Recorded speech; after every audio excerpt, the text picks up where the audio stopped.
ओम शांति। ओम शांति। तो आज 2 मुरलियाँ हैं, 16 मई की और 19 मई 1977 की। तो दोनों मुरलियों को हम यहाँ ही याद करेंगे और इन दोनों मुरलियों से चिंतन का होमवर्क आज थोड़ा सा, जिसको घर जाकर के हमें चिंतन करना है और अपने कॉपी में हम उसको नोट डाउन करेंगे। तो पहली मुरली है, माया के वार का सामना करने के लिए 2 शक्तियों की आवश्यकता है। देखो, अभी जो जीवन हमको मिला है, इस जीवन के अंदर हम भगवान को ये भी नहीं कह सकते कि भगवान माया को नहीं भेजना।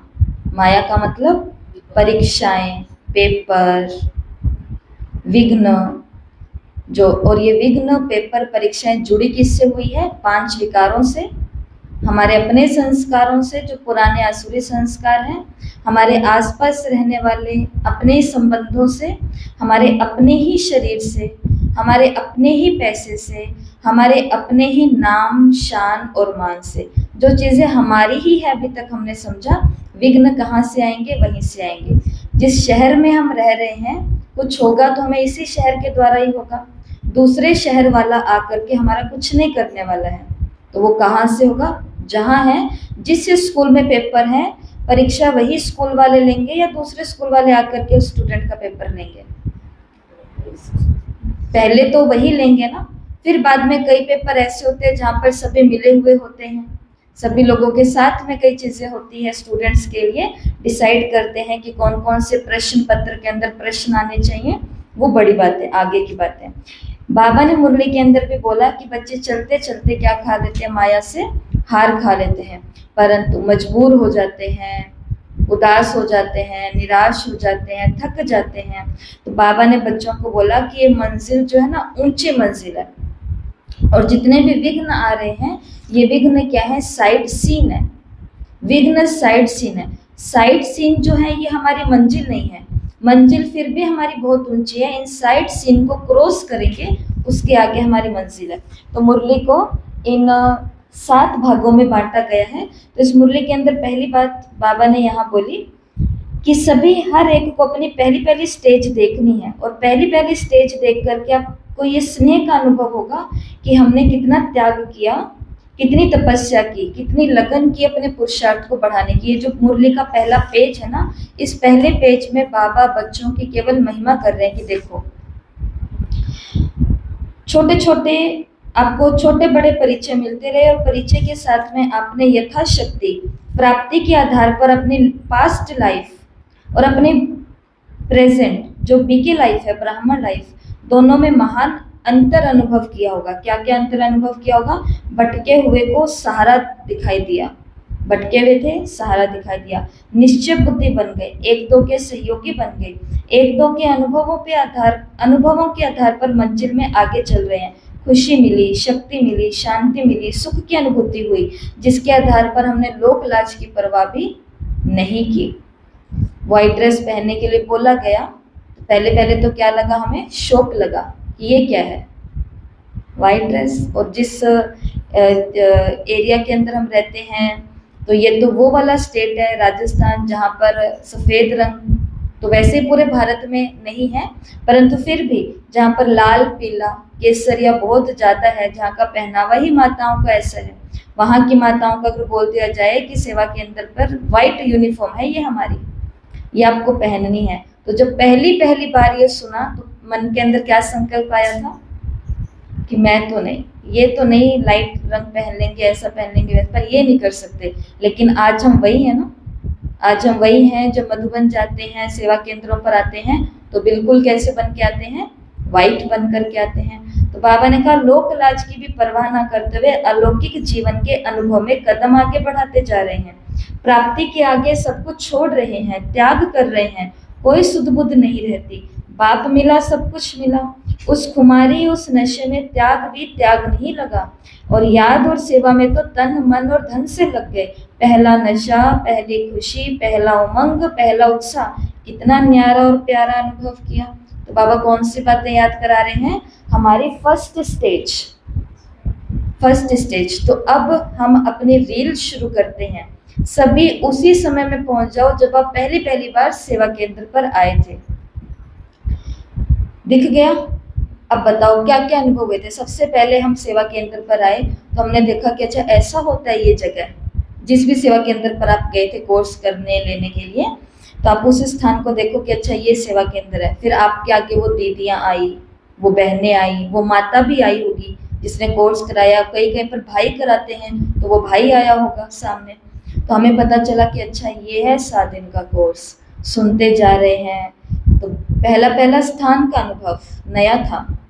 फिर वहाँ के लोगों का अनुभव नया था कि ये तो अलग से ही लोग हैं, ये हमारे जैसे नहीं है। हम तो कैसे हैं और ये कैसे हैं, साफ सुथरे, स्वच्छ, ऊंचे, पवित्र, महान, और हम कैसे हैं। और क्या अनुभव हुआ वहाँ पर? ज्ञान का पहला पहला अनुभव। अच्छा हम आत्मा हैं, अच्छा ये परम धाम होता है, अच्छा ब्रह्मा के तन में भगवान आया है। फिर 7 दिन के कोर्स के अंदर ही हमको लास्ट दिनों में मालूम चला मुरली के बारे में।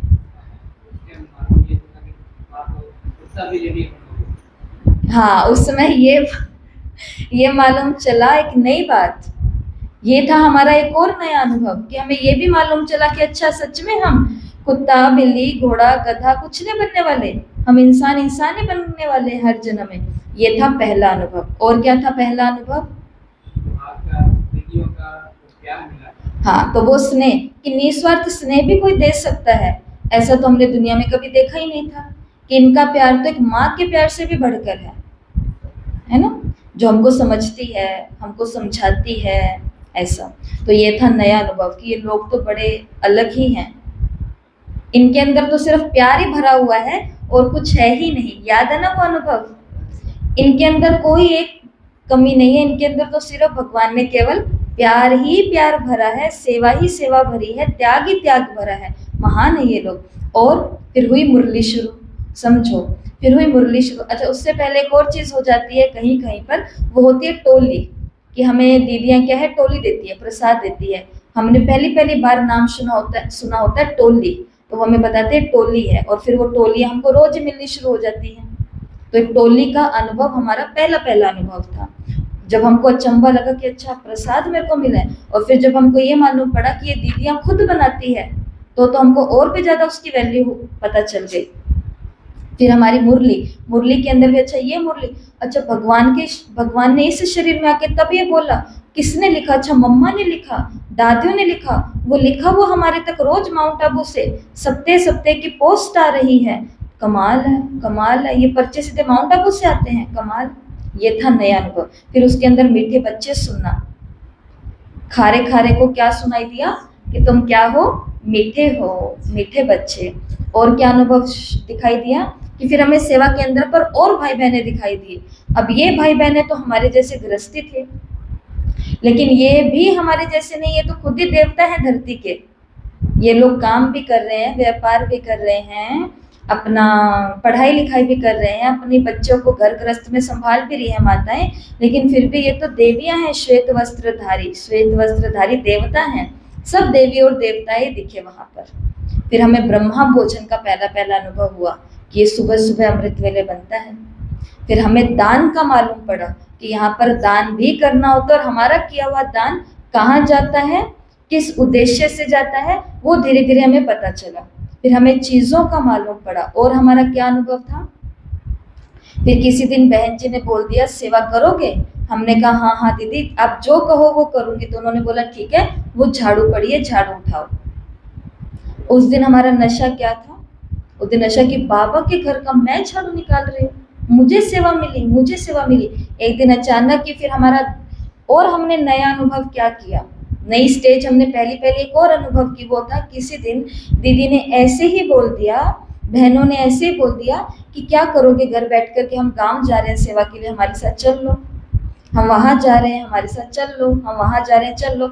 और पहली बार हमने देखा कि ये दीदियां सेवा करती कैसे हैं, लोगों से मिलती कैसे, उन्हें ज्ञान सुनाती कैसे हैं, प्रॉब्लम देती कैसे, प्रॉब्लम लेती कैसे हैं, सॉल्यूशन कैसे देती हैं, ये हमने देखा। और फिर हमारा और क्या अनुभव रहा? अब चलो मैं ही थोड़ी ना बोलती रहूंगी।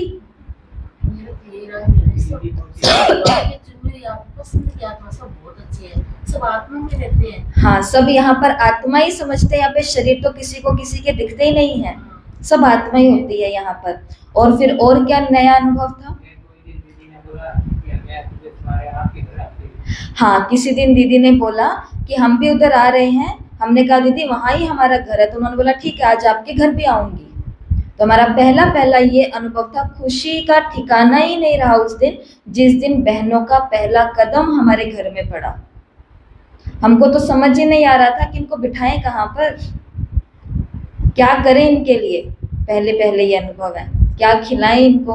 फिर पता चला कि अरे ये दीदियाँ खाती भी नहीं है। ये भी पहला नया अनुभव था, जहाँ पर हमारे अंदर ये हमें अनुभव आभास हुआ, अपनी कमी का मालूम पड़ा कि अभी तक जब तक मैं अच्छा बच्चा नहीं बनूंगा, प्योर सोल नहीं बनूंगा, धारणाएं नहीं करूंगी, तब तक ये दीदियाँ हमारे घर का खाएंगे भी नहीं, पानी नहीं पिएंगी। फिर हमने क्या की, धारणाएं मजबूत की। तो पहला पहला खाने का अनुभव, पहला पहला ब्रह्मचर्य का, पहला पहला स्नान का अनुभव कि जितनी बारी वॉशरूम जाएंगे उतनी बारी नहा के आएंगे, नहा के आएंगे, नहा के आएंगे। ये थे नए नए अनुभव। और अमृत वेला, पहली दफा जब मालूम पड़ा कि अमृत वेले भगवान मिलने के लिए आते हैं, और हम तो उठ करके बैठ गए 3-4 बजे। पहला पहला पीस ऑफ माइंड का अनुभव कि अच्छा एक चैनल भी आता है पीस ऑफ माइंड, पूरा दिन ही उसको देखते रहना, पूरा दिन उसको सांस से नहीं लेने देना, चला करके रखना। और पहले पहले अनुभव क्या थे? पहला अनुभव कि जिस दिन हमें लगा कि जीवन अभी मेरा बाकी है, खत्म नहीं हुआ है, अभी काम करने बाकी हैं। जिस दिन ये लगा कि मैं भी एक बहुत बड़ा हिस्सा हूँ भगवान की किसी दिव्य कर्तव्य का। पहली पहली मधुबन की यात्रा, हमको भी ऑफर आया कि चलो आपको माउंट आबू लेकर के चलते हैं। और पहला पहला माउंट आबू जाना, और माउंट आबू में क्या देखा, इतना बड़ा सारा शांतिवन हॉल, डायमंड हॉल।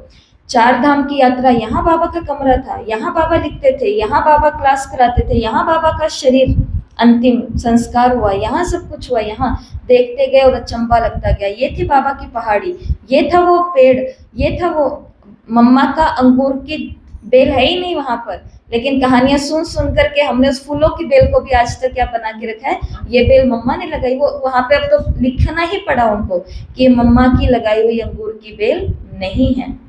फिर वहां पर बहुत सारी दादियों को हमने देखा और सोचा कि ये वो दादियां हैं जो बच्चियां आई थी और इन्होंने इतनी सारी कुर्बानियां दी। ये वो दादियां का हम देख रहे हैं, सुन रहे हैं। और मधुबन के और क्या अनुभव थे नए जीवन के?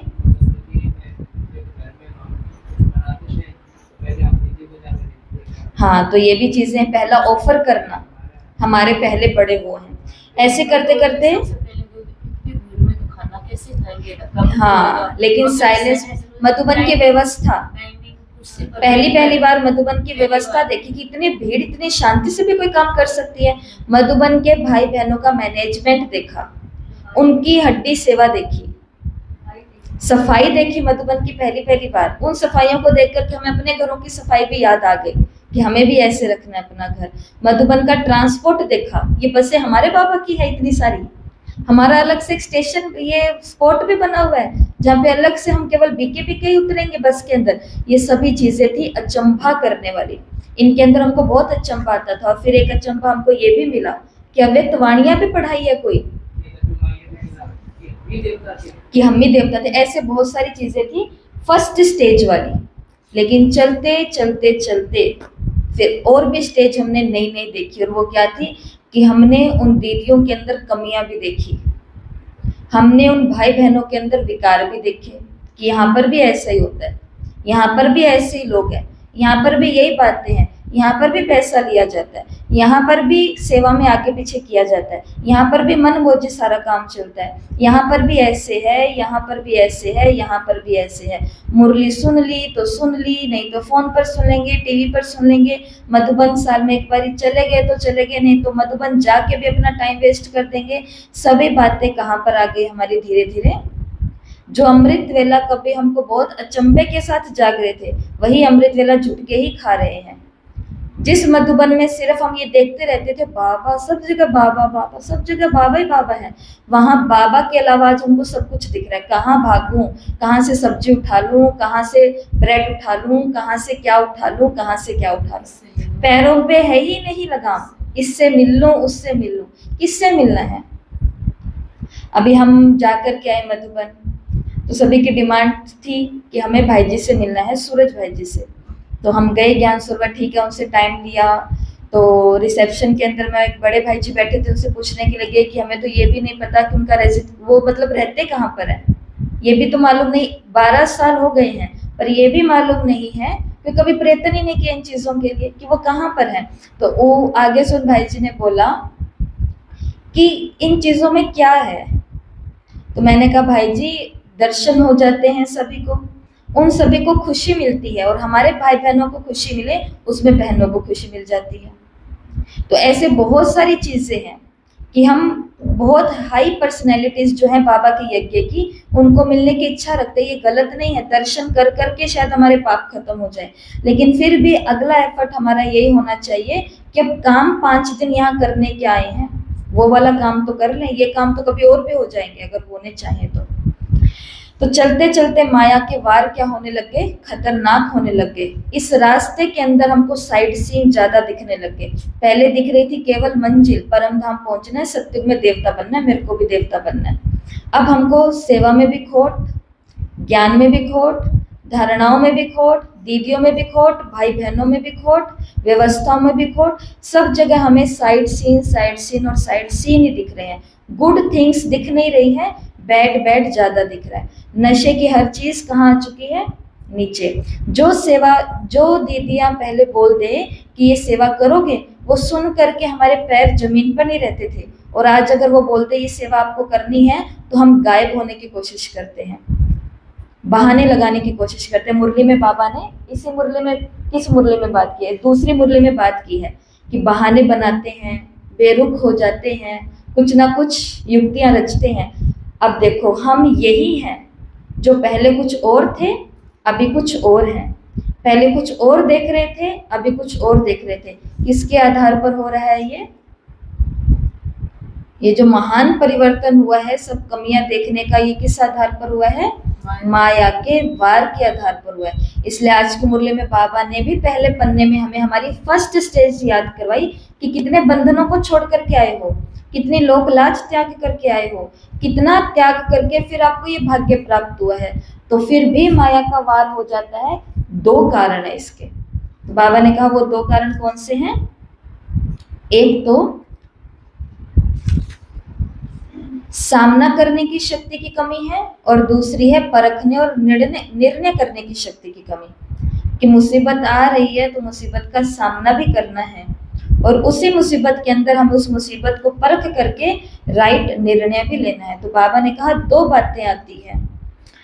तो वो 2 बातें कौन सी होती है युद्ध के अंदर? एक है सामना करने की शक्ति की कमी, दूसरी है परखने और निर्णय करने की शक्ति की कमी। और इन कमियों के आधार से, माया के अनेक प्रकार के वार से, कभी हार और कभी जीत होने से, कभी बेहोश और कभी होश में आ जाते हो। बाप को साथी बनाना नहीं आता, साथ लेने का तरीका नहीं आता। और बाबा ने कहा सहज तरीका क्या है? अधिकारीपन की स्थिति। इसलिए कमजोर देखते हुए माया अपना वार कर लेती। माया को जब दिखता है ना कि अब इनके मन के अंदर शंका पैदा हो गई है, वहां से माया अपना काम करना शुरू कर देती है। और हम आपको बता दें, ऐसा नहीं है कि ये वाली स्टेज किसी के जीवन में नहीं आती है, किसी किसी की आती है। ये वाली स्टेज सबके जीवन में आती है। एक ऐसा समय आता है जब हमें ये मुरलियां भी बोरिंग लगने लग जाती है। हर एक के बीके लाइफ के जीवन में आता है। एक ऐसा समय भी आता है जब योग में हमको इंटरेस्ट ही नहीं आ रहा है, योग से बार बार उठने का मन कर रहा है, बैठने का नहीं मन कर रहा। ऐसा समय भी आता है जब ये धारणाएं जो बताया आपको, यहाँ से हमें कंठ पकड़ने का काम करती है। मतलब कि बस थक गए हम इस जीवन से, कभी ये करो, कभी ये करो, कभी ये करो। फिर भी बाबा कहता है ये नहीं किया, ये नहीं किया, ये नहीं किया। ये अवस्था सभी के साथ आती है। परंतु हार कौन खा लेता है? जो इनका सामना नहीं करता, परख नहीं पाता, निर्णय नहीं ले पाता कि ये माया, ये विघ्न आ रहे हैं किस लिए। ये विघ्न आ रहे हैं सिर्फ और सिर्फ मेरे को ऊंचा उठाने के लिए। क्योंकि जब तक हम अपने कंफर्ट जोन में रहेंगे, देखो उस दिन आपको बताया था ना, 2-3 घंटिया पहले, जगह भी नहीं आज, तो ये है हमारा कंफर्ट जोन। कंफर्ट जोन का मतलब इतना ही मेरे से होता है, एक ही मुरली पढ़ी जाती है, एक ही मुरली हमसे सुनी जाती है। कंफर्ट जोन के बाद होता है फियर जोन। फियर जोन का मतलब अब कुछ अलग करना, एक नहीं, अब मैंने 2 मुरलियां पकड़ ली है। फियर जोन के बाद अगर इससे निकल गए तो तीसरा जोन होता है, और वो है लर्निंग जोन। क्या मुझे सीखना है 2 नहीं, मैं एक दिन में 5 मुरलियां कैसे कर सकती हूँ? आपको सिर्फ क्योंकि मुरली चल रही है तो मुरली का उदाहरण दे रही हूँ, आप अपना कोई भी उदाहरण लो। फिर होता है लर्निंग जोन, यहाँ तक जो पहुंच गया ना डर का सामना करके कि मुझे सीखना है, ये चाहे कितने भी विघ्न आ रहे हैं पर मुझे सीखना है कि मेरी कमी कहाँ रह गई थी, मुझे सीखना है मेरी कमी। और जो यहाँ पर आ जाता है उसका फिर फाइनल जोन होता है और वो होता है ग्रोथ जोन। ग्रोथ का मतलब अब विकास है, अब ऊपर पहुंच गए। हमारा विकास क्यों नहीं होता है ज्ञान मार्ग के अंदर? क्योंकि हम अपने कंफर्ट जोन से बाहर ही नहीं निकल रहे हैं। योग करना है इतना, मुरली करनी है इतनी, सेवा भी मेरे से तो इतनी होती है, मैं किसी के आगे नहीं बोल सकती, मैं किसी का ये नहीं कर सकती, मैं वो नहीं कर सकती। तो लर्निंग, तो डर का सामना करके कहाँ पहुंचना है? सीखने की अवस्था तक। और सीखने की अवस्था से कहाँ पहुंचना है? ग्रोथ। फिर होता है विकास। और एक बार अगर हम ग्रोथ पर आ गए फिर कोई भी हमारा हाथ पैर पकड़ नहीं सकता। दादियों का कोई पकड़ पाया?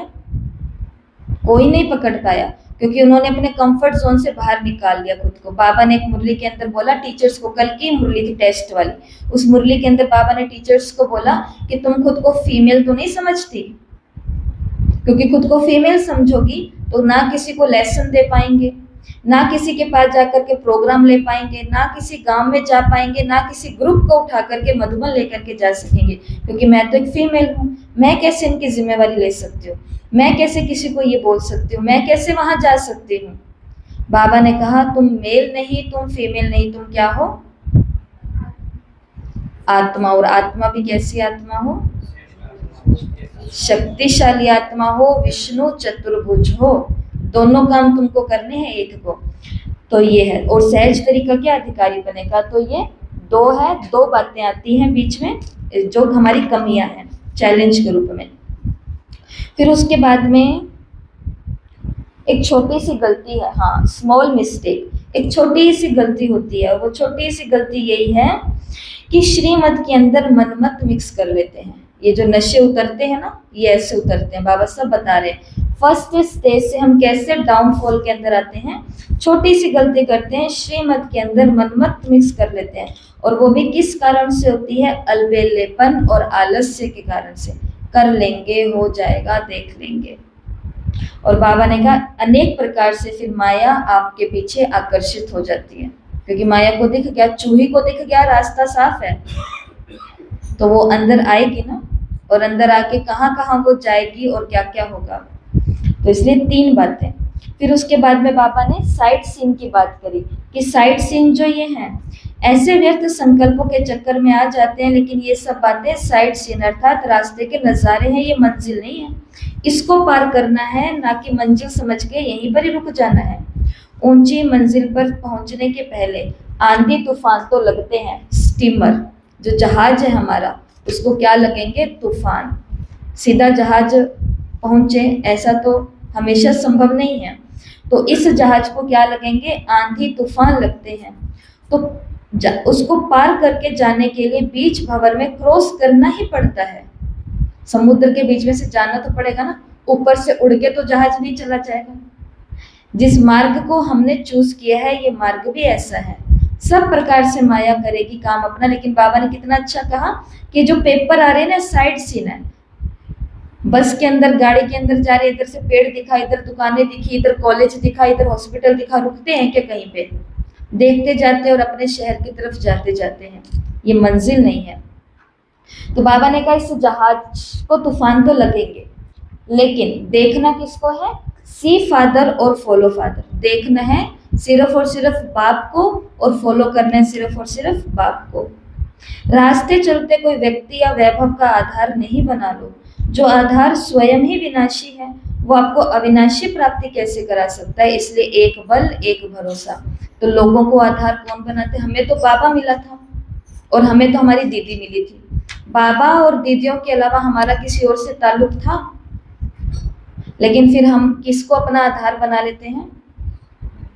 इन विनाशी देहधारियों को, इन बीके भाई बहनों को, या दुनिया वाले लोगों को, कि ये बहुत अच्छे हैं, ये मेरा कुछ करेंगे, ये बहुत अच्छे हैं, और उनके आगे अपने सारे जमाने की पोल खोल के रख देते हैं। क्या होगा उससे?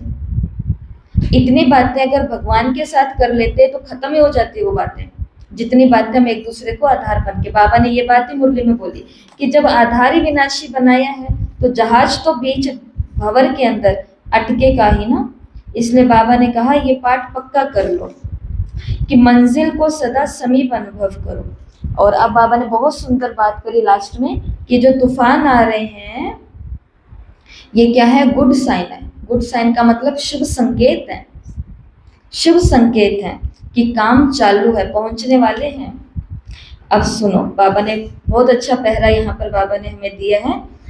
तो ये पुरुषार्थियों की रिजल्ट, मेजोरिटी बीच भंवर में उलझ रहे हैं, बाबा के बच्चे बीच भंवर में उलझ रहे हैं। लेकिन बाप कहते हैं ये सब बातें अपने मंजिल के आगे बढ़ने की गुड साइन है।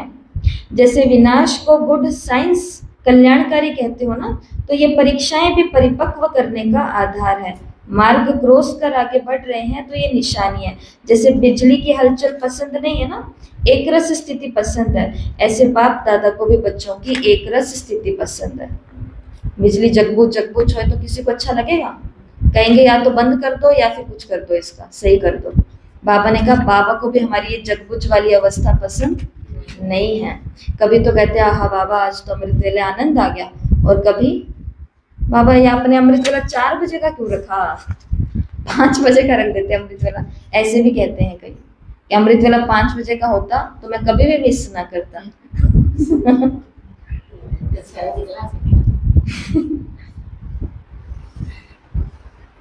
तो इसके लिए ये भी अलग अलग। तो ये है मुरली, मुरली पूरी हो गई है यहाँ पर। तो फर्स्ट स्टेज तो अपनी, ये आज आपका होमवर्क है, ये आपका लिखने का होमवर्क है, पहला होमवर्क कि सभी पहली चीजें लिखे जो आपने ज्ञान में अनुभव की थी, जैसे कि सेंटर, मुरली, अमृत वेला, योग, टोली, ब्रह्मा भोजन, सेवा, बाबा मिलन आदि आदि आदि। जो पहली पहली चीज आपने अनुभव की थी, जो आपने दुनिया में नहीं देखी थी, वो आपने सबसे पहले यहाँ ही देखी थी, वो सभी पहली पहली चीजें आज हमें अपनी कॉपी में नोट करनी है। हो सकता है ये तो बहुत अच्छा काम है अपनी पुरानी यादों में जाने के लिए, मधुर यादों में जाने के लिए। तो फिर बाद में 2 बाबा ने बताई कमियां क्या है, सामना करने की शक्ति की कमी और परखने और निर्णय करने की शक्ति की कमी है। एक छोटी सी गलती करते हैं, श्रीमत में मनमत मिक्स कर लेते हैं, और ये भी किस कारण से होता है, आलस और अलबेलेपन के आधार से होता है। साइड सीन को देखने में लग जाते हैं, ये कर रहा है, ये कर रहा है, ये कर रहा है, ये कर रहा है, अच्छी बात है वो ये कर रहे हैं तभी हम कुछ कर सकते हैं। इसको भी गुड साइन समझो। आज की साकार मुरली में बाबा ने कहा ना, आज की साकार मुरली में बाबा ने कहा कि मैंने तो किसी को नहीं भगाया। बाबा ने बोला ना कि ब्रह्मा ने किसी को नहीं भगाया, सब अपने आप आए। बाकी गालियां मिलनी थी, बदनाम होना था। और देखो नाम किसका बदनाम होता है, जिसका नाम होता है। जिसने नाम कमाया हो उसी का ही नाम बदनाम। दादा लेखराज कृपलानी का नाम था तो लोगों के अंदर हिम्मत हुई नाम को बदनाम करने की। जिसका नाम ही नहीं हो उसका नाम कौन बदनाम करेगा? कर सकते हैं? जिसका नाम ही नहीं है उसको कौन बदनाम करेगा? क्योंकि उसने कमाया ही नहीं है कुछ। जब कमाया ही नहीं तो खोने के लिए क्या है? कुछ भी नहीं है। लेकिन जिसने कमाया है, जो ऊपर पहुंचा है, अब जो ऊपर पहुंच नहीं सकते वो खुद तो ऊपर पहुंच नहीं सकते, लेकिन उसकी टांग खींच के उसको नीचे तो ला सकते हैं ना। तो बाकी लोग ये बदनामी करना, पिकेटिंग करना, विरोध करना, अखबारों में राजनेताओं को देखो, उनके लिए रोज ही कुछ ना कुछ निकल जाता है पूरा पूरा, लेकिन वो अपने काम से पीछे हट रहे हैं। अगर देश का भला करना है तो उनको करना है, अपना कोई काम सिद्ध करना है तो उनको करना है। कोई उनके बारे में कुछ भी बोले, महात्मा गांधी जी होकर के गए, सुभाष चंद्र बोस होकर के गए, या और भी अच्छे अच्छे लोग जो आज भी हैं, उनके लिए कितना कुछ नेगेटिव छपता है, लेकिन वो इन साइड सीन को लेकर के थोड़ी ना बैठ जाते, हाय मेरे लिए देखो आज न्यूज के अंदर ये खबर आ गई, ये लोग मेरे बारे में क्या सोचेंगे? कुछ तो लोग सोचेंगे। लोगों का काम अच्छा है, वो सोच रहे हैं तो हम भी कुछ कर सकते हैं। गुड साइन समझो इनको, कल्याणकारी समझो कि वो व्यस्त हैं, वो हमारी टांग खींचने में व्यस्त हैं, और हम एरोप्लेन में बैठने की तैयारी कर रहे हैं। कहाँ से खींच लेंगे? एक बारी उड़ गए तो कोई नहीं खींच सकता, इसलिए तैयारी थोड़ी बड़ी करनी है। बाबा ने कहा ये साइड सीन सिर्फ रास्ते के नज़ारे हैं, नज़ारों को देखने के लिए गाड़ी से उतर करके वहीं बैठ ही ना जाओ, अब तो मैं चल ही नहीं सकती, अब तो मेरा कुछ हो ही नहीं सकता, इन्होंने तो मेरे को ऐसा कह दिया, इन्होंने तो वैसा कह दिया। किसको कौन नहीं कहता। जिज्ञासु बोलते हैं हमें हमारी दीदी बोलती है, दीदी बोलती है हमें हमारी दीदी बोलती है, वो दीदी बोलती है हमें हमारी दीदी बोलती है, वो दीदी बोलती है हमें हमारे मधुबन वाले बोलते हैं, मधुबन वाले बोलते हैं हमें मैनेजमेंट करना पड़ता है, पूरे दुनिया हमें बोलती है तो हम तुम्हें बोलेंगे। हर कोई किसी किसी को बोल रहा है जिसके ऊपर उनकी जिम्मेवारी है। तब बोलने के पीछे थोड़ी ना ठहर जाएंगे, बोल दिया सुन लो, अच्छा लगे तो रखो, नहीं लगे तो नहीं रखो, लेकिन काम नहीं रोकना कभी भी। हमने अपने जीवन में ये अनुभव किया है इन 5-6 सालों के अंदर कि बातें बहुत आई, बहुत आ रही हैं, अभी तक आ रही है, काम थोड़ी ना रुका है, अभी तक बातें आ रही है, परंतु काम चालू है, काम चालू है। काम कौन सा चालू है? हर आत्मा तक सत्य बाप का सत्य परिचय पहुंचाना। ब्राह्मण बनाना हमारा काम नहीं है, वो उसका काम है। हमारा काम है सबको संदेश देना। अब संदेश देने के काम में बिजी रहेंगे तो उन लोगों को टाइम नहीं देना पड़ेगा, नहीं तो बैठ जाओ, थाली भी साथ में लेकर बैठ जाओ, गिलास भी लेके बैठ जाओ, कोल्ड ड्रिंक भी लेके बैठ जाओ। अब देखो साइड सीन आराम से बातें करते जाओ, रोते जाओ, साइड सीन देखते जाओ। परंतु ऐसा करेंगे तो खुद का ही भारी नुकसान है। तो इसलिए वो पहली स्टेज से कब गायब हो जाएंगे कुछ नहीं पता चलता। तो ये साइड सीन है। तो जहाज को बाबा ने पक्का लगाया, ये ना सोचना कि तूफान नहीं लगेंगे, तूफान तो लगेंगे। जब जहाज बीच में जाएगा तो तूफान आएंगे, लेकिन देखना किसको है कि ये तूफान तो बाबा को भी आए होंगे। हमारे ऊपर कोई कोर्ट कचहरी, लोग क्या बोलते हैं, बीके को ये है वो है, इतनी सी बातें हैं, यहाँ जाएंगे तो लहसुन प्याज छुड़ा देंगे, इतने से भी डर के बैठ जाओ, किसी के सामने ना जाए, किसी को ना बताएं, तो फिर तो हम बहुत कमजोर है। अपने कंफर्ट जोन में जीना चाहते हैं कि बस लोग आकर के मेरी महिमा करें, मुझे ऐसे लोगों के बीच जाना है।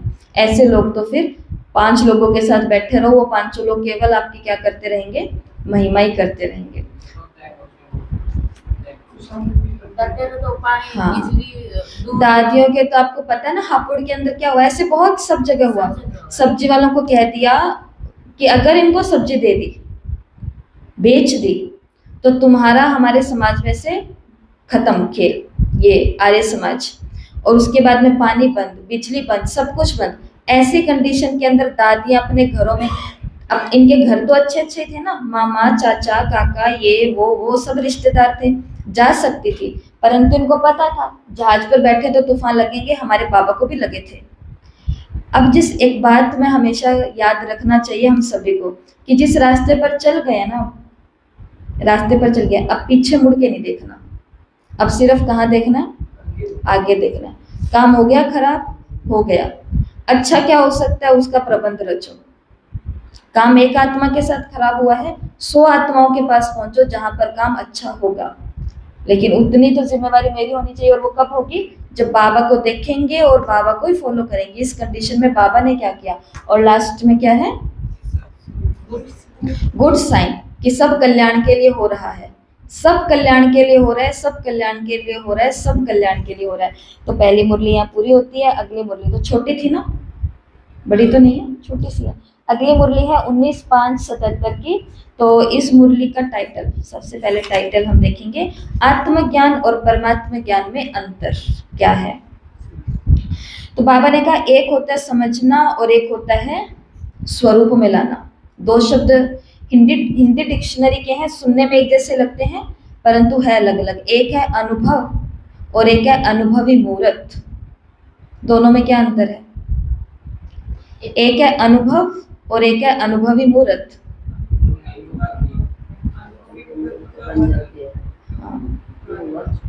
क्या हुआ, जो उस दौर से निकल चुके हैं,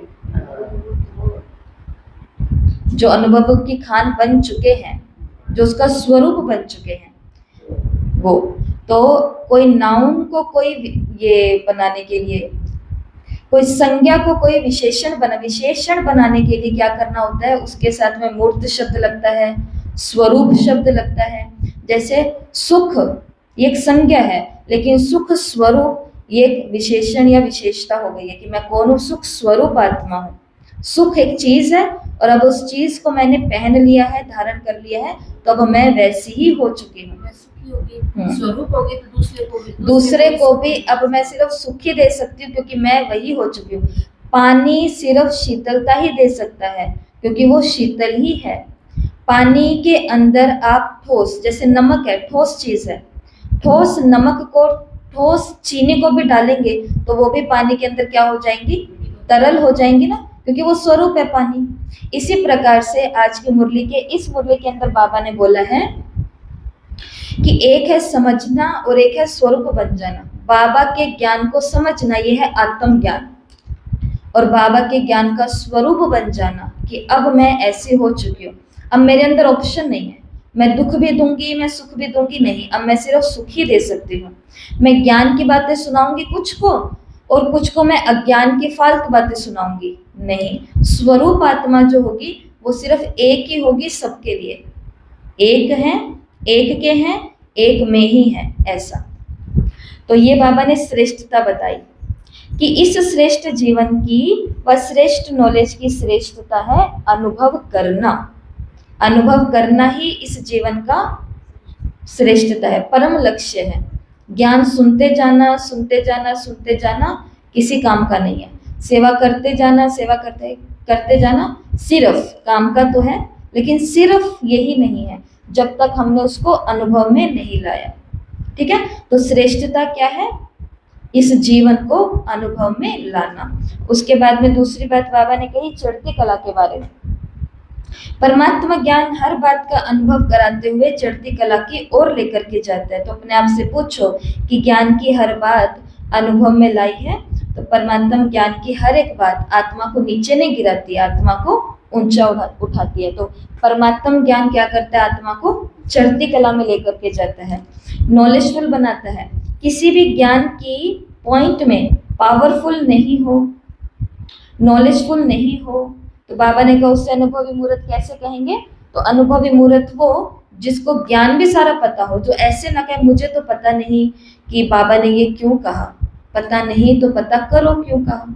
वो दादियों की क्लास से पता करेंगे, वो बड़ों की क्लासेस मुरली से पता करेंगे, और पावरफुल का मतलब जो सुना है वो सारी पावर्स हमारे अंदर है। तो चार बातें बाबा ने बताई। परमात्मा ज्ञान की श्रेष्ठता क्या है, अनुभव में लेकर के आना।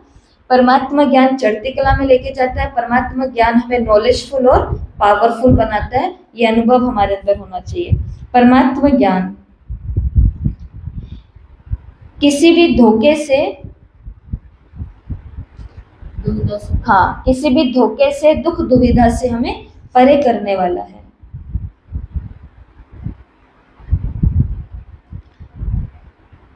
तो 3D का मतलब क्या है, दुख, दुविधा और धोखा।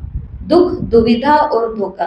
बाबा का ज्ञान क्या कर देता है, हमें दुखों से, धोखों से और दुविधाओं से परे कर देता है। ये है इस परमात्मा ज्ञान की कमाल। देखो अपने जीवन को, कितने सारे दुखों से, दुविधाओं से, धोखों से हम बच रहे हैं। अब फिर उसके बाद में बाबा ने फाउंडेशन की बात की कि अनुभवी फाउंडेशन है, अनुभवी रूपी फाउंडेशन मजबूत है तो किसी भी प्रकार के स्वयं के संस्कार, अन्य के संस्कार, माया के छोटे बड़े विघ्नों से मजबूर हो जाते हैं। तो सिद्ध है कि अनुभव का फाउंडेशन मजबूत नहीं है। क्या हो जाते हैं, मजबूर हो जाते हैं। इसलिए बाबा ने कहा फाउंडेशन को मजबूत करो। कौन से फाउंडेशन को, अनुभव के फाउंडेशन को मजबूत करो। मजबूर नहीं बनो, अपने अंदर मजबूती को लेकर के आओ। फाउंडेशन मजबूर नहीं बनना, मजबूत बनना है। अनुभवी मूर्त सदा स्वयं को संपन्न समझते हुए मजबूरी को मजबूरी ना समझ जीवन के लिए मजबूती का आधार बना लेती है। इसको ऐसा बोलते हैं कि जो मेरा नेगेटिव पॉइंट है ना, जैसे अमिताभ बच्चन जी का सभी ने सुना हुआ है, ये एक्सपीरियंस उनकी लाइफ का एक्सपीरियंस है कि वो बताते हैं कि जब मैं सबसे पहले इंटरव्यू देने गया था तो वो मैं फिल्म इंडस्ट्री के अंदर नहीं गया था, वो मैं रेडियो के अंदर गया था, रेडियो FM जो है ना। तो कहते हैं मैं उसके अंदर गया था अपना इंटरव्यू देने के लिए कि मैं भी रेडियो के अंदर कुछ बोलना चाहता हूँ, उसके जो भी काम है वहाँ के। तो जब उनका इंटरव्यू लिया गया तो उन्होंने बोला आपके अंदर सब कुछ अच्छा है पर आपकी आवाज़ नहीं पसंद आई हमें। वो कहते मैं जहां भी जाता था इस आवाज के कारण मेरे को पीछे कर दिया जाता था। भारी आवाज है ना उनकी बहुत। और उन्होंने क्या कहा, उन्होंने कहा कि जो मेरा नेगेटिव पॉइंट था मैंने उसको ही पॉजिटिव पॉइंट बनाया और मैं फिल्म इंडस्ट्री में गया और वहां पर ये यूनिक आवाज बन गई। ऐसी आवाज आज तक किसी के पास नहीं है। आवाज के कारण अमिताभ बच्चन जी बहुत ऊंचाई पर गए। बीच में डाउनफॉल भी आया लेकिन फिर से तो यूनिकनेस तो है ना उनके अंदर, उनकी आवाज। तो बुराई भी अच्छाई बन हाँ, दुनिया जिसको कहती है आपकी कमी है, अब मेरे अंदर ज्ञान के आधार पर इतनी मजबूती आनी चाहिए कि, लेकिन ये होगा मजबूती के आधार पर। बहुत इसके अंदर ताकत लगती है कि दुनिया ने जिसको बोला ये तुम्हारी कमी है, अब मैं उस कमी को सबके आगे रखूंगी खुद ही बोल करके कि ये मेरी मजबूती है। उजागर खुद ही करना पड़ता है अपना विल पावर। ऐसी बहुत सारी बातें हैं। जब हम ये उदाहरण सुनते हैं तो हम ये उदाहरण अपने जीवन पर भी लागू करते हैं कि लोगों ने जिस बात को हमारी कमी बताया उसी चीज को हमने अपनी मजबूती का विषय बना लिया और उसी पॉइंट को सबके आगे रखते हुए आज हम सेवाएं करते हैं। तो लेकिन ये किस आधार पर होता है? मजबूती। और ये आगे बाबा मुरली के अंदर कहने वाला है, ये अनुभवी मुहूर्त बाबा ने कहा किस आधार पर बनेंगे? एकाग्रता के आधार पर। जब ध्यान मेरा सिर्फ मेरे पर हो, जब ध्यान साइड सीन में चला गया ना, उनको मेरी आवाज नहीं पसंद आई, उनको मेरा काम नहीं पसंद आया, उनको ये कितनों को नहीं पसंद आया, 2 को, 10 को, 15 को, 20 को, 800 करोड़ की दुनिया है, ऐसों तक भी पहुंचो जिनको पसंद आएगा, परंतु कंफर्ट जोन से बाहर तो निकलना पड़ेगा। तो मजबूती। इसलिए बाबा ने कहा यहाँ पर कि इसी प्रकार दुख की लहर व धोखा खा लेते हैं और उसका भी कारण माया को कहलाते हैं, लेकिन माया के अनेक रूपों के अनुभवी नहीं है। अनुभवी जो है वो माया को बेसमझ बच्चे की तरह समझते हैं। जैसे बेसमझ बच्चे कोई भी कर्म करते हैं तो समझा जाता है कि बेसमझ है, ये तो बच्चे का काम है।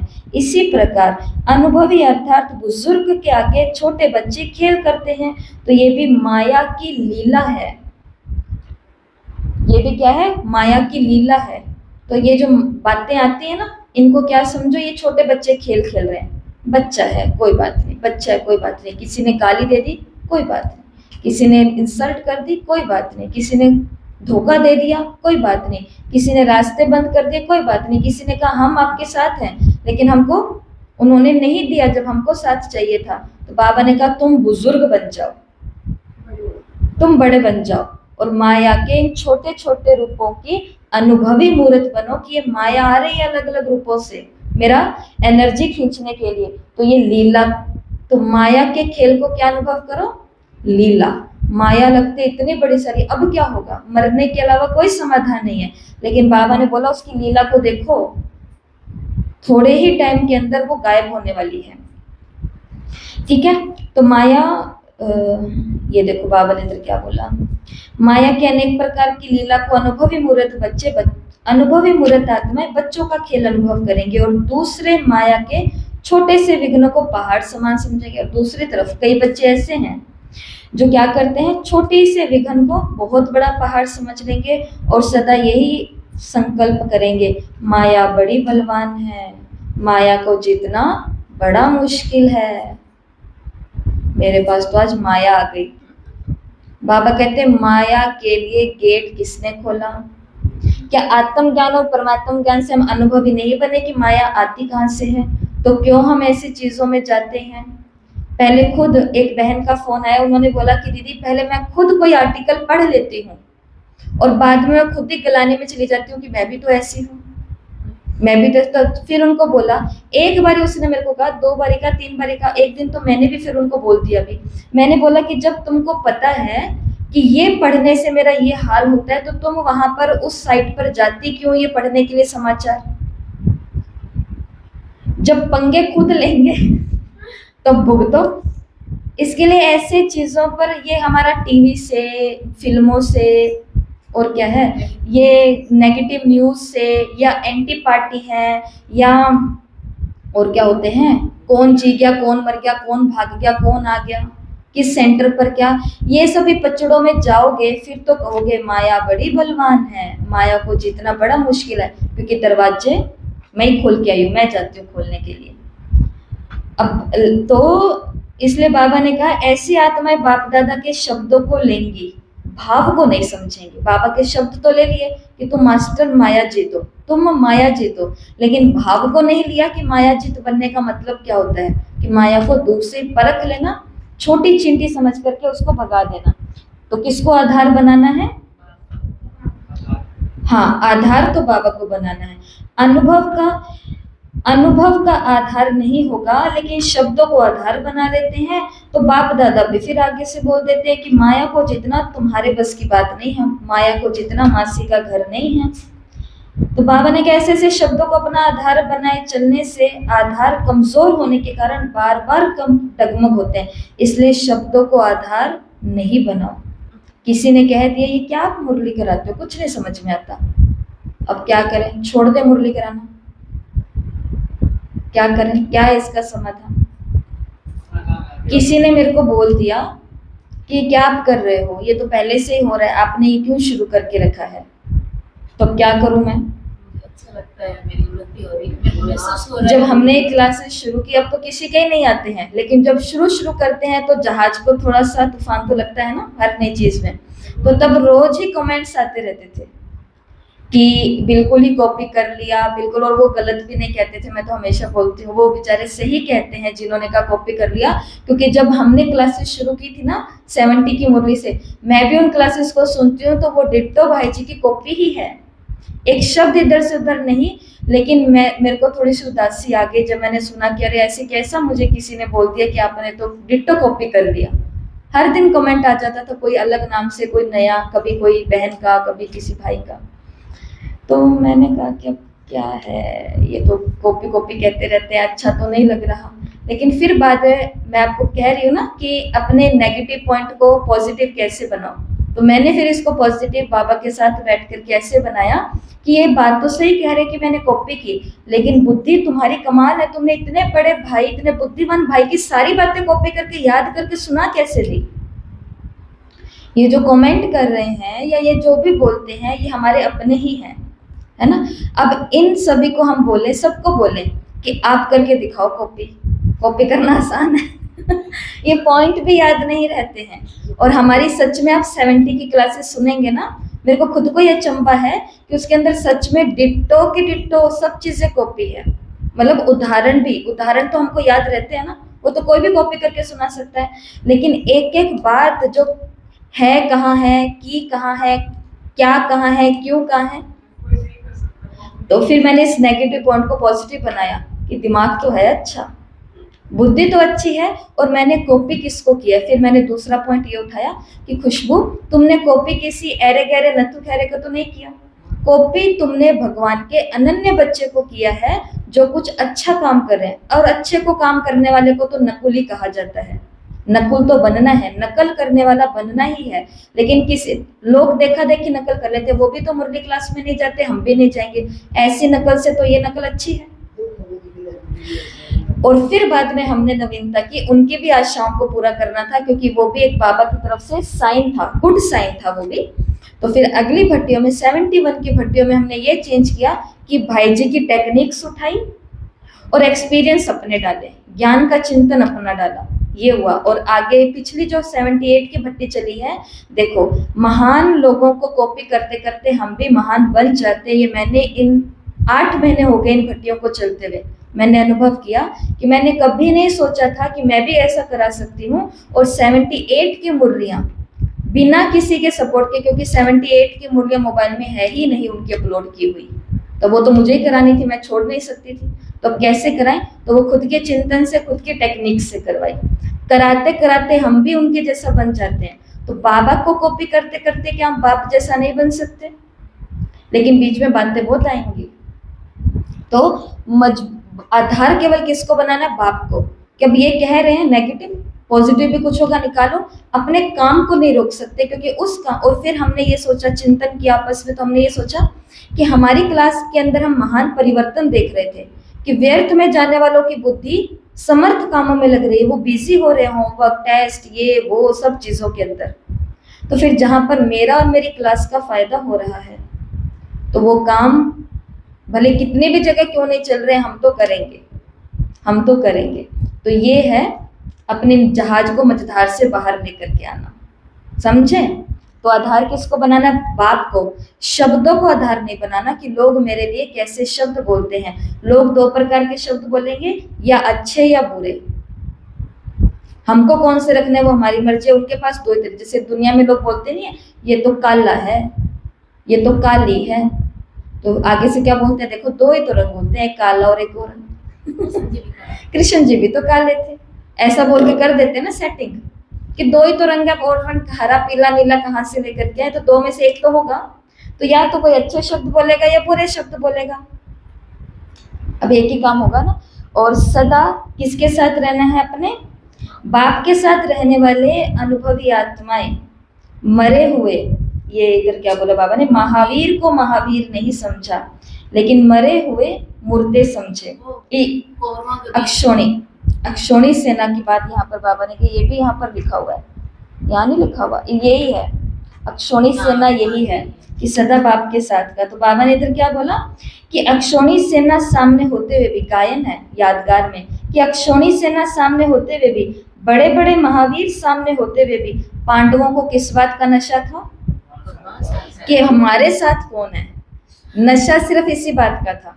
उधर फौज तैयार खड़े, और उधर कितने महारथी लोग खड़े हैं, द्रोणाचार्य, भीष्म पितामह, कर्ण, दुर्योधन, और ये एकदम बलवान लोग खड़े, बहुत सारे लोग थे, नाम ही नहीं पता हम लोगों को तो इतने। लेकिन उनको, पांडवों को सिर्फ किस बात का नशा था? कि बाप के साथ हम खड़े हैं। अक्षोणी सेना अर्थात माया के भिन्न भिन्न स्वरूप भी बाप के साथ से अक्षोणी नहीं, लेकिन एक क्षण में भस्मीभूत हो जाते हैं। अक्षोणी नहीं है वो, लाखों करोड़ों नहीं है, एक सेकंड में उनका अंश भी भस्म हो जाने वाला है। इतनी ताकत जिसके साथ मैं हूँ उसमें है। तो ऐसा नशा यादगार में भी गाया हुआ है। महावीर को महावीर नहीं समझा, लेकिन मरे हुए मुर्दे समझा। गीता का पहला अध्याय विषाद योग। हे अर्जुन, ये सभी मरे हुए हैं जिनको तुम इन आंखों से देख रहे हो। तुम धर्म के लिए युद्ध करना ही पड़ेगा तुम्हें। वो कह रहे ये मेरे ही गुरु हैं, मेरे ही मामा काका चाचा। वो कहते कि नहीं, ये सब मरे हुए हैं। तो महावीर भी क्या दिख रहे थे? मरे हुए। तो हमें भी माया क्या दिखे? मरी हुई। चींटी नहीं, मरी हुई चींटी। मरी हुई चींटी तो फूंक से उड़ती है, उस वाली चींटी को तो उठा करके फिर भी कहीं छोड़ करके आना पड़ेगा। तो बाप के साथ रहने से अनुभवी मूर्त बनेंगे, ठीक है। और इसके लिए कोई भी हमको बहाना नहीं करना है। ये बहाना करना, बाबा ने कहा, ये सब बचपन के खेल हैं। तो ये बहाने और ये बचपन के खेलों से खुद को मुक्त आज़ादी दिलानी है। आज़ादी, आज़ादी, आज़ादी, खुद को आज़ाद करना है। और इसके लिए याद रखो, मैं किसका बच्चा हूँ। ये एक बात याद रहेगी, ये सारी बातें अनुभव में आ जाएंगी। मैं किसका बच्चा हूँ? ऑलमाइटी अथॉरिटी का बच्चा हूँ, जिसके आगे ये छुटपुट बातें कुछ भी नहीं है। उसको एक ही चक्कर घुमानी है, इतने में सारा मामला सेट है। 34 सेकंड लगे। 34 सेकंड मैं 1 सेकंड में कर सकता हूँ पूरे विश्व का। लेकिन हम कैसे चाहिए? मुरली के अंदर बाबा ने बोला एकांतवासी और अंतर्मुखी बनो, बस ये है मेन टॉपिक। अनुभवी मूर्त बनने के लिए एकांतवासी, एक होता है अकेलापन और एक होता है एकांत। दोनों में जमीन आसमान का फर्क है। जैसा फर्क मोह और प्रेम में है। मोह है जो आत्मा को अटकाता है, प्रेम है जो मुक्त करता है। मोह कहता है कि नहीं, आपको मेरे अलावा नहीं जाना, मेरा भी मन नहीं है सेंटर जाने का, हम दोनों साथ साथ जाएंगे, 2 साल और वेट कर दो, 3 साल और वेट कर दो। और जिसको प्रेम होगा वो साथी कहेगा कि मैं तो, मेरे को भी ज्ञान का इंटरेस्ट नहीं है, आप जाओ आगे, आप अपने उड़ान भरो अध्यात्म की। प्रेम कहता है तुम आगे जाओ, मैं तो समर्पित नहीं हो सकती क्योंकि मैं तो गृहस्थी बन गई। बच्ची, तुमको होना है तुम हो जाओ, ये है प्रेम। जो उड़ना चाहता है उसको उड़ने दो, जो बढ़ना चाहता है उसको बढ़ने दो, ये प्यार है। मोह कहता है मैं साथ साथ चिपका रहूंगा, मेरे को अपने साथ रखना। बोल दिया ना, गौतम बुद्ध के पास एक वो आया और अपने घर से अपनी पत्नी से छुट्टी लेकर के आ रहा है कि मुझे भी अब भिक्षु बनना है, बोधि बनना है। और पत्नी ने छुट्टी दे दी, लेकिन छुट्टी देते देते लास्ट में एक बात कान में बोल दी, कभी कभी मुझे याद करना। ये एक शब्द, ये एक लाइन उसको भूली नहीं, वो उसने सब कुछ त्याग दिया। फिर बाद में वो उनके पास गया और उनको बोला कि मुझे बार बार याद आ रहा है कि मेरी वाइफ मुझे बोल रही है कि कभी कभी मुझे याद कर लेना। ये मोह था। और फिर बाद में उसको तपस्या करवाई गई कुछ साल के लिए, और फिर उससे पूछा गया तो उसने बोला कि नहीं, अब मुझे कुछ याद नहीं आता। त्याग तब तो लगता है कुछ कुछ। तो इसके लिए एक होता है एकांत और एक होता है अकेलापन। अकेलापन क्या होता है? अकेले बैठे रहो, उदास बैठे रहो, घुटते रहो, मरने की बातें सोचते रहो, जीने की बातें सोचते रहो, अकेला, मेरा कोई नहीं है, मेरा कोई नहीं है, मेरा कोई नहीं है। और इस अकेलेपन का फायदा एक अध्यात्म व्यक्ति उठाता है कि अरे मैं तो अकेला हूँ, कोई नहीं है। अब पढ़ता हूँ मुरलियाँ, अब सुनता हूँ गीत, मस्त तेज आवाज करके गीत ही गीत सुनता हूँ, और मन करे तो नाच भी लेती हूँ आज तो मैं, क्योंकि मैं तो अकेली हूँ। अकेलेपन का फायदा उठाना, अध्यात्म की दिशा में लगाना, यही है एकांत। और एकांत में बनना है अंतर्मुखी, अपने अंदर चले जाओ, अंदर की गुफा में, कि अब जीवन में क्या नया मोड़ लेकर के आना है। तो ये 2 मुरलियां थी जो हमने रिवाइज कर ली है। समझ में आ गया ना सभी को? ज्यादा तो नहीं लगा? एकांत और एक अकेला। एकांत और अकेलापन। तो अकेलापन के बाद में अनुभव करते हैं तो बहुत सारे ऐसे हैं तो हमें विचलित करते हैं। ऐसा लगता है कि भूत चारों ओर घूम रहे हैं, एक यहाँ से आ रहा है, एक यहाँ से आ रहा है, यहाँ से आ रहा है, खाने को आ रहे हैं मेरे को। एकांत में जब होता है तो आदमी अतीन्द्रिय सुख। वो सुख का अनुभव करता है, वो सुख का अनुभव करता है। ठीक है, तो ये 2 मुरलियां हैं, सभी को घर जाके दोनों मुरलियां पढ़नी है। पहली मुरली से होमवर्क है, सभी पहली बार चीजें जो हमने ज्ञान में देखी वो लिखनी है। दूसरी मुरली का होमवर्क है कि अनुभव, मुरली अनुभव के ऊपर चली है कि परमात्म ज्ञान को अनुभव में लेकर के आना है। तो अनुभवी मूर्त बनने के 21 फायदे लिखने हैं। अनुभवी मूर्त में जिस दिन बन गई तो इसके 21 फायदे क्या होंगे, खुद को या औरों को, वो लिखने हैं। ये 2 होमवर्क ही दिए हैं सिर्फ, और होमवर्क सभी को करने हैं। कल भी सबने होमवर्क किया और इतने सुंदर सुंदर सभी ने वो बना करके भेजे। अपनी क्लास में कुसुम बहन ने बना के भेजे, बाकी बाहर वालों ने भेजे। बहुत दिल से होमवर्क किया, वेरी गुड, माताओं को शाबाशी है। ओम शांति। टेस्ट की मुरलियां ग्रुप में भेज देंगे।